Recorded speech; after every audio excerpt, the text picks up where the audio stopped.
Welcome friends, कैसे हैं आप सभी। एक बार फिर से मैं आशीष पांडे स्वागत करता हूं आपके अपने चैनल ट्रिक टॉक क्लासेस पे, जहां पे हर सब्जेक्ट की तैयारी बहुत ही आरामदायक तरीके से कराई जाती है।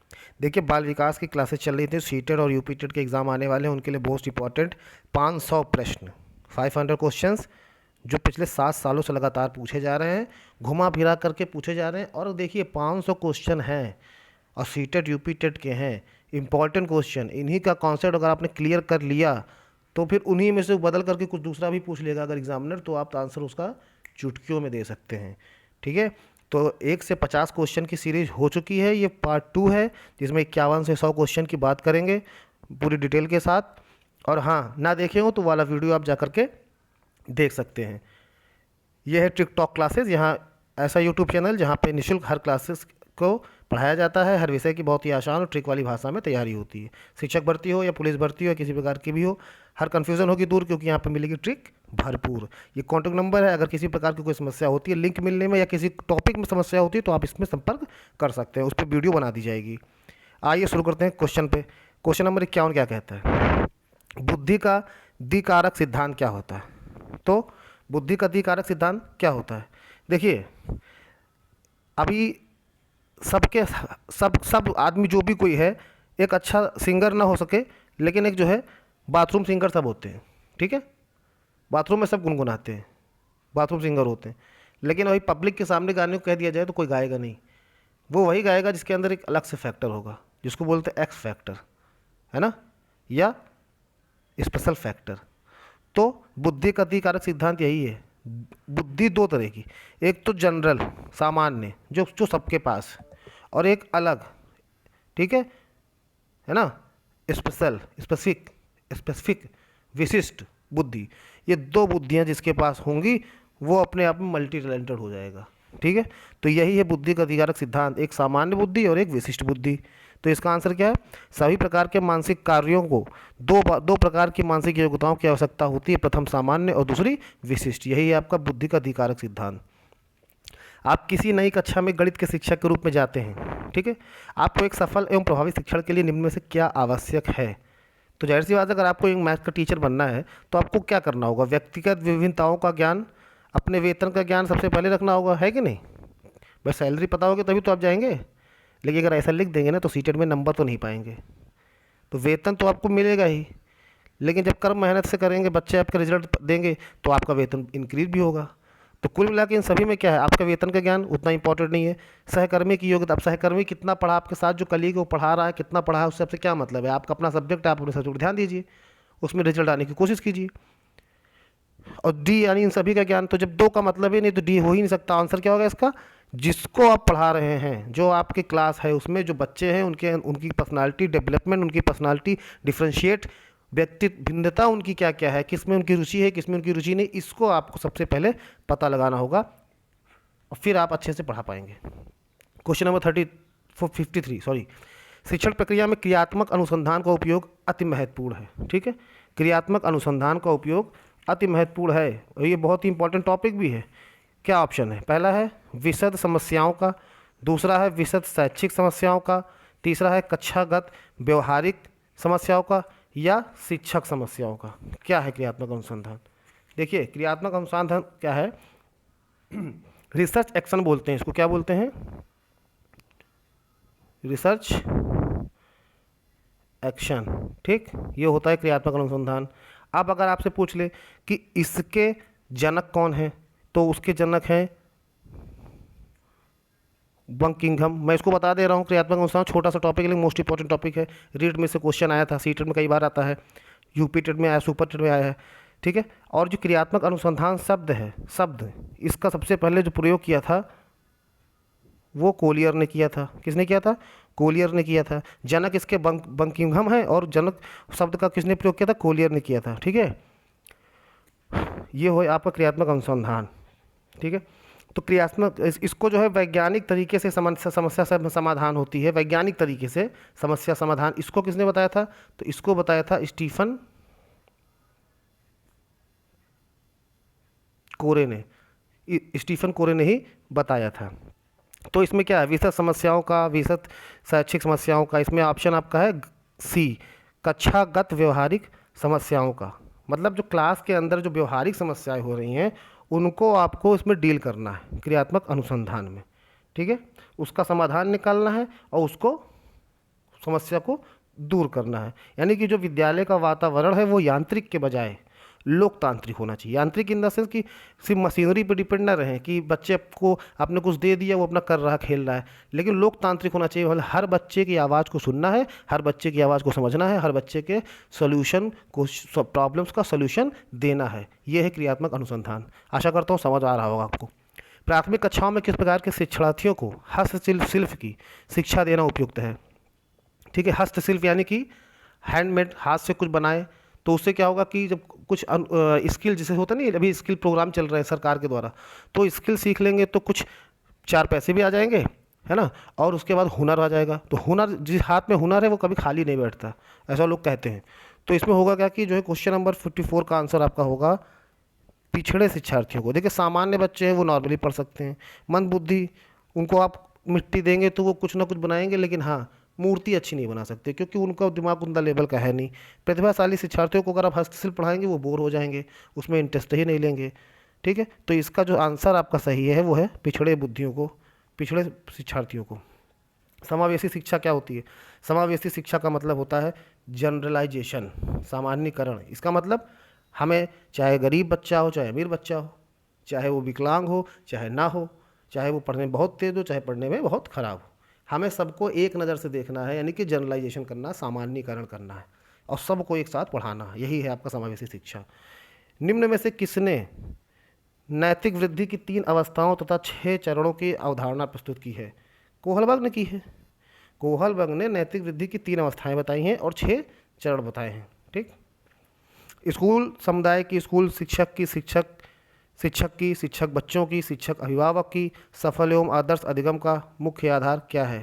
तो जाहिर सी बात है, जब 1 बाई 1 मिलना है, 1 बाई 1 करना है, 1 टू 1 करना है, तो इसका सफल जो आधार, मुख्य आधार होगा वो सहभागिता होगी। एक दूसरे से सहयोग करेंगे, एक दूसरे को हाथ बटाएंगे एक दूसरे को, तो उसमें जो है एक आदर्श लर्निंग हो सकती है।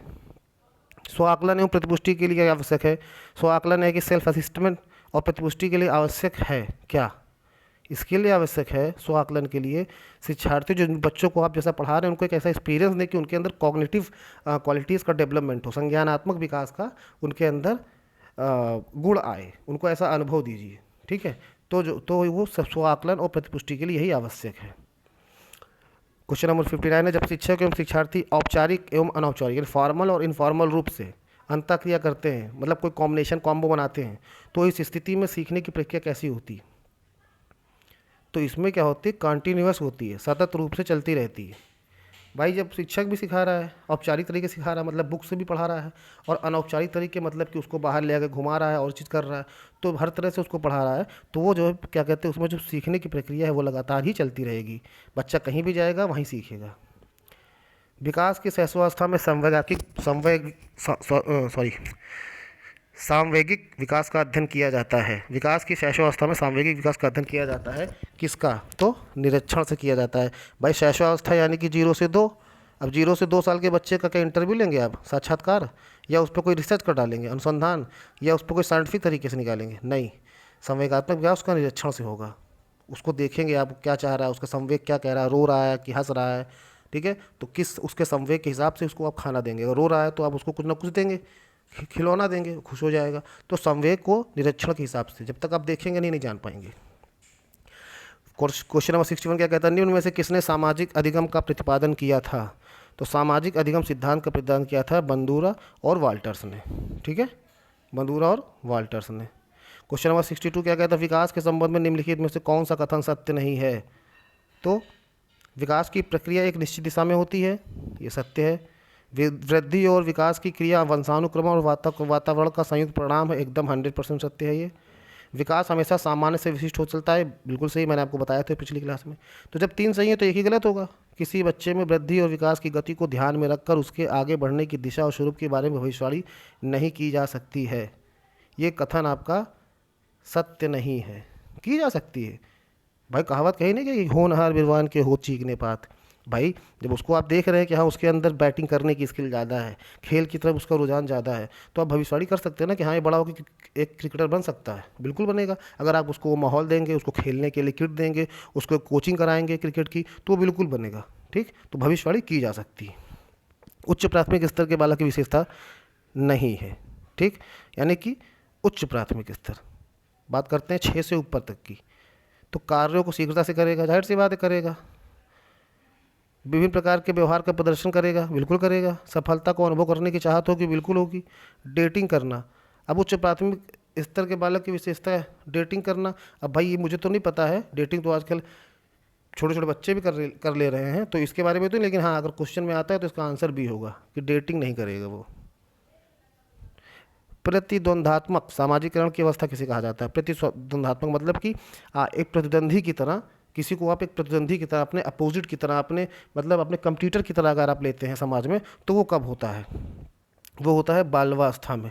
यही यानी कि जब गैंग वो समूह बनती है, गैंग एज, तो एक गैंग का लड़के दूसरे गैंग के लड़कों से एकदम प्रतिद्वंदी की तरह व्यवहार रखते हैं, तो यही है आपकी प्रतिद्वंद्वात्मक सामाजिकरण की अवस्था, बाल्यावस्था। निचली कक्षाओं में बच्चे विभिन्न प्रकार के खेल क्रियाओं में अपने खिलौनों को दूसरे के साथ मिल बांट कर खेलते हैं, इससे कि सामाजिकरण की किस प्रकार का विकास होता है?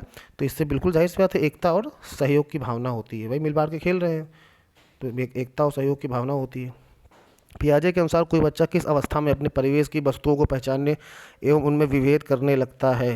ये आपको मैंने पहले ही बताया था, ये है प्री ऑपरेशनल स्टेज, यानी कि पूर्व संक्रियात्मक अवस्था। इसमें बच्चा जो है अपने आसपास की वस्तु को पहचानेगा और उसमें विभेद करेगा, यानी कि 2 से 7 वर्ष के बच्चे की बात हो रही है।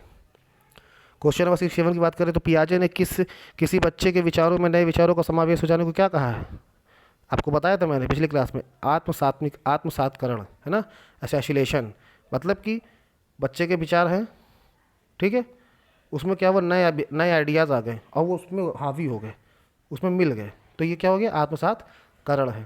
ठीक, जैसे बच्चा है तो उसको ये पता है, पुराना उसका आइडिया यही है कि अगर ज़रा हल्कों को गर्मी लगे तो पानी से खेलो, तो जाके पानी से खेलेगा। लेकिन उसको पता चल जाए कि फ़ैन ऑन करने से भी गर्मी जाती है, तो फिर पहले फ़ैन ऑन करेगा, है ना। तो नया आइडिया पुराने आइडिया को ओवरलैप कर गया, तो क्या हो गया, ये आत्मसात्करण। 67, वर्तमान समय में बाल केंद्रित शिक्षा पर जोर दिया जाता है, निम्नलिखित में से कौन सी बाल केंद्रित शिक्षा की विशेषता नहीं है?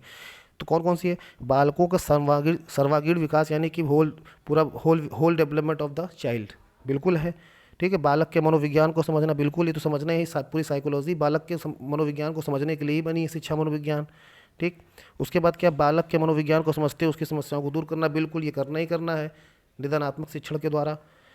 तो एक ही तो बचा कि बालक को केवल तथ्यात्मक ज्ञान, बिल्कुल गलत है, ये तो इस पर तो कभी जोर ही नहीं देता बाल केंद्रित शिक्षा। केवल तथ्य थोड़ी पढ़ाना है कि केवल कॉन्सेप्ट पढ़ा दिया हो गया, अरे उसको पूरा और भी ज्ञान देना है, उसको भ्रमण कराना है, उसको जू ले जाना है, उसको टूर पे ले जाना है, उसको व्यवहारिक ज्ञान भी देना है, ताकि वो हर तरह के ज्ञान पाए, केवल किताबी कीड़ा रह के ना रह पाए।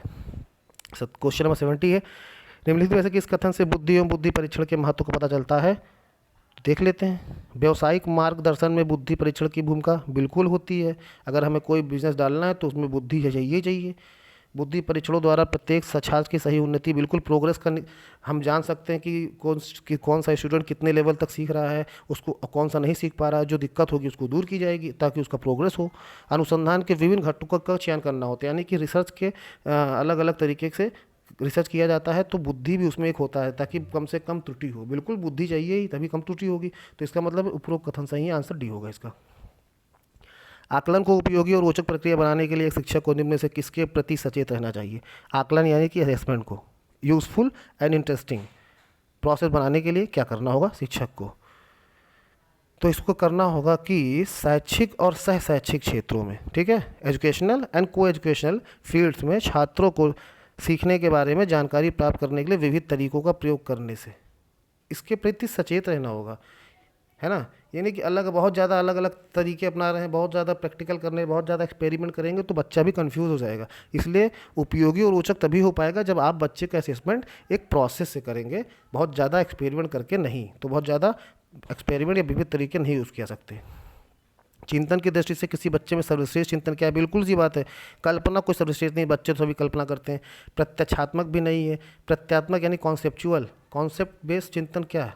नहीं, बच्चा का चिंतन तब होगा जैसे तार्किक चिंतन। बचपन में शक्तिमान आता था ना, तो उस शक्तिमान में एक लास्ट में बच्चे आते थे, वो गंगाधर से पूछते थे कि इससे क्या होता है, इससे क्या होता है। मतलब अगर पूछ लें कि ये आसमान है, इसमें प्लेन उड़ते हैं, तो कहेंगे प्लेन से क्या होता है। फिर कहें कि प्लेन से लोग पैसेंजर जाते हैं, तो कहें पैसेंजर क्या होते हैं। मतलब एक क्वेश्चन के बाद बैक टू बैक इतने क्वेश्चन पूछ लिए, ये उनकी तार्किक चिंतन को दिखाता है, यही उनका सर्वश्रेष्ठ चिंतन है। ठीक है। निम्नलिखित कथनों में से कौन सा कथन सत्य है कि स्त्रियों का हस्तलेख यानी कि फीमेल्स की राइटिंग जो है वो मेल से अच्छी होती है? बिल्कुल हो सकती है, होती ही होगी। पुरुष सुझाव के प्रति अधिक संवेदनशील होते हैं? गलत। स्त्रियों में गणित तथा तर्क की योग्यता पुरुष की अपेक्षा अधिक होती है? बिल्कुल गलत तो नहीं है, लेकिन सही भी नहीं है। पुरुषों की गत्यात्मक योग्यता स्त्रियों की अपेक्षा कम होती है? ये भी गलत है। तो इसमें सही क्या है? इसमें सही है कि फीमेल्स की राइटिंग पुरुषों की अपेक्षा अच्छी होती है। हाँ, ये बात है, क्योंकि भाई आपने देखा होगा जब लड़कियां स्कूल में पढ़ती हैं या कोचिंग वगैरह पढ़ती हैं, तो लड़के तो एक पेन लेके चले जाते हैं, कॉपी लेके चले जाते हैं, ठीक, और उसी में सब लिख डालते, सारे सब्जेक्ट भी हो जाता है, उतना वो फिक्र नहीं करते। लेकिन लड़कियां जो हैं बहुत बना बना के राइटिंग लिखती है भाई। कम से कम नहीं तो 12 कलर होंगे, तो कम से कम 12 कलर के स्केच पेन, 12 कलर की पेन होगी उनके हाथ में। अच्छा लगता है। इसीलिए तो आप देखिए कि किसी क्लास वगैरह में नोट्स के लिए लड़के किसके पास जाते हैं? वो लड़कियों के पास ही जाते हैं कि भैया प्लीज़ हमको दे दीजिए, फोटो कॉपी करा के दे देंगे आपको। कभी किसी लड़के से लड़के नोट्स नहीं मांगे, क्योंकि पता है कि उसकी राइटिंग कैसी होगी। फील करिएगा जो बोल रहा हूँ। आकलन की प्रक्रिया के दौरान शिक्षकों को काफ़ी सावधानी बरतने की आवश्यकता होती है। इस दौरान शिक्षकों को निम्नलिखित में से कौन सा कार्य करना चाहिए?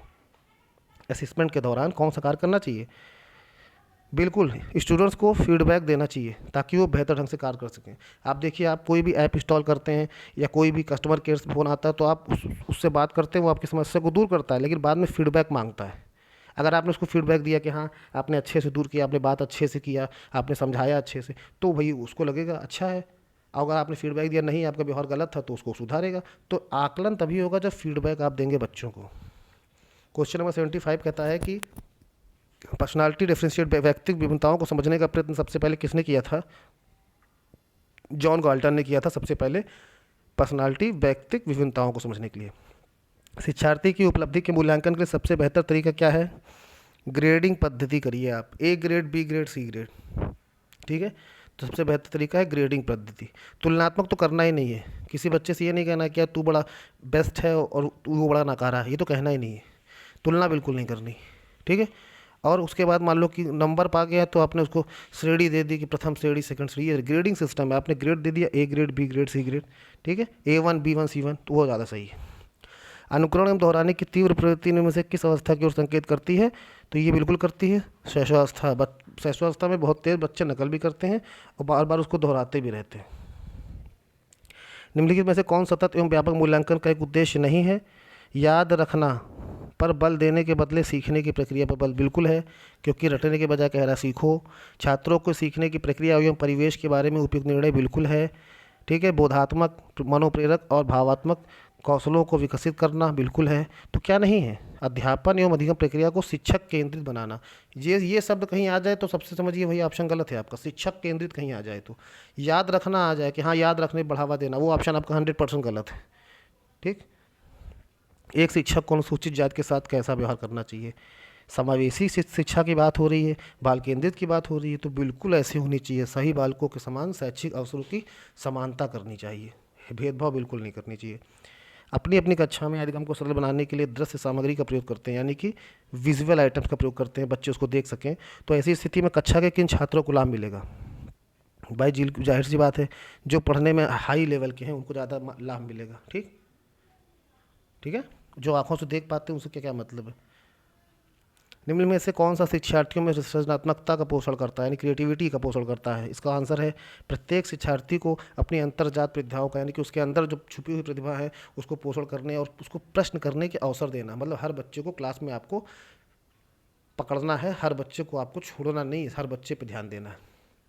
अधिगम की प्रक्रिया अधिगम की प्राकृतिक दशा के सिद्धांत का प्रतिपादन किसने? प्राकृतिक दशा का सिद्धांत का प्रतिपादन किया था कर्ट लेविन ने। किसने किया था प्राकृतिक दशा? कर्ट लेविन ने। शिक्षण अधिगम के अंतर्गत शिक्षक का प्रमुख कार्य क्या है? तो बालक को सीखने के लिए मोटिवेट करना, अभिप्रेरित करना। किसी बालक में तर्क के आधार पर सोचने की क्षमता के विकास के लिए आवश्यक तत्व क्या है? भाषा संप्रेषण में निपुणता, यानी कि लैंग्वेज कम्युनिकेशन में एक्सपर्ट है वो, ठीक है, अपनी भाषा को कह पाए, दूसरों से कहे और दूसरे उसको समझ जाए। अगर उसने अपनी बात को दूसरों के सामने रखा और लोग समझ गए तो समझिए कि वो जो है सबसे आवश्यक तत्व है भाषा में तर्क के लिए। समाधान की अंतर्दृष्टि विधि, अब अंतर्दृष्टि की बात जहाँ भी आएगा, जहाँ भी ये शब्द आए अंतर्दृष्टि सिद्धांत, तो आंख मांगते कोहलर मारिए। इन्होंने सूझबूझ और अंतर्दृष्टि का सिद्धांत दिया था, सुल्तान नामक चिंपैंजी पे प्रयोग किया था। किसी बालक का व्यक्तित्व वंशानुक्रम तथा वातावरण क्या होता है? गुणात्मक प्रतिरूप होता है, यानी कि मतलब हेरिडिटी और एनवायरनमेंट, इन दोनों का गुणनफल होता है, ठीक, इन दोनों का गुणनफल होता है, गुणात्मक प्रतिरूप होता है। समय ऐसी शिक्षा को शामिल कर अपने उद्देश्यों को प्राप्त करती है। कौन कौन प्राप्त करता है? सामान्य एवं अधिगम शिक्षक शिक्षार्थी, ये उसको प्राप्त करते हैं। समावेशी शिक्षा सामान्य और अधिगम अक्षम शिक्षार्थियों को शामिल करती है, मतलब जो जनरलाइज, मैंने पहले बताया ना कि एक जनरलाइज, चाहे पढ़ने में कमजोर हो चाहे तेज हो, सबको एक साथ पढ़ाएगी समावेशी शिक्षा और अपने उद्देश्यों को प्राप्त करेगी, एंड दे अचीव देयर गोल। पढ़ने से संबंधित, कल आपको बताया था पढ़ने से संबंधित क्या होती है, जाहिर सी बात है ग्राफ पे आप लिख नहीं पाएंगे, ग्राफ पे लिखने कहते हैं तो लिखने से संबंधित डिस्ग्राफिया और पढ़ने से संबंधित डिसलेक्सिया, ठीक। प्रगतिशील शिक्षा के पक्ष थे जॉन ड्यूवी थे। कौन थे? John dewy. कक्ष में शिक्षार्थियों को एकाग्र करने के लिए सहायक क्या है? तो सब क्या सहायक है? बिल्कुल, शिक्षार्थियों में क्रिएटिविटी के प्रति जिज्ञासा लाइए, उनको कुछ ऐसी चीज़ बताइए इंटरेस्टिंग कि वो उसको जानने के इच्छुक हों, उनके अंदर जिज्ञासा का विकास हो, तो समझिए कि वो कक्षा में एकाग्रचित हो पाएंगे। 92, किसी बालक के व्यवहार के निर्धारण के संबंध में निम्नलिखित कौन सा व्यवहार उत्तम है? तो जब बालक के आप सामने खड़े हों, कई मोटिवेशन हो, तो उनमें कुछ अधिक प्रभावी होते हैं? नहीं। प्रत्येक बालक की संतुष्टि के लिए अधिक से अधिक प्रयास करता है? नहीं। जब बालक के सम्मुख अनेक लक्ष्य हों तो उसके लिए सभी लक्ष्य समान होते हैं? इस क्वेश्चन में मुझे लग रहा है कि ये क्वेश्चन मिसप्रिंट हो गया है, क्योंकि एक ऑप्शन गलत आ गया है। इस क्वेश्चन को बाद में डील करेंगे, क्वेश्चन कुछ गलत लग रहा है। ये ऑप्शन मीरा कहाँ से आ गई, इसमें देखना पड़ेगा। आगे बढ़ते हैं। निम्न में से किसने नैतिक वृद्धि की अवस्थाओं की अवधारणा प्रस्तुत की है? तो ये की है कोहलबर्ग ने। मैंने पहले बताया नैतिक वृद्धि का सिद्धांत कोहलबर्ग ने दिया है। 3 चरण बताए हैं और 6 पॉइंट्स और बताए हैं। एक अध्यापक को महत्व देना चाहिए किस पे? पिछड़ी जाति के लोगों को नहीं, अनुसूचित जाति के लोगों को नहीं, अनुसूचित जनजाति को नहीं, सभी को देना चाहिए, वो भी इक्वलिटी की बात करते हुए समान रूप से। बाल केंद्रित शिक्षा के समर्थक के तौर पर आपके अनुसार इनमें किसका महत्व सर्वाधिक है? तो शिक्षक बालक के व्यक्तित्व का कहाँ तक विकास कर पाता है, ठीक, ये जो है बाल केंद्रित शिक्षा पर मेन है कि शिक्षक बालक के व्यक्तित्व का विकास का कितना ज़्यादा प्रयास करे कि उसका विकास हो जाए। शिक्षक कितना ज्ञानी, आकर्षक, गुणवत्ता, इससे कोई मतलब नहीं। शिक्षक अपने विद्यालय में कितना अधिक भव्य दर्जा पाया, कोई मतलब नहीं।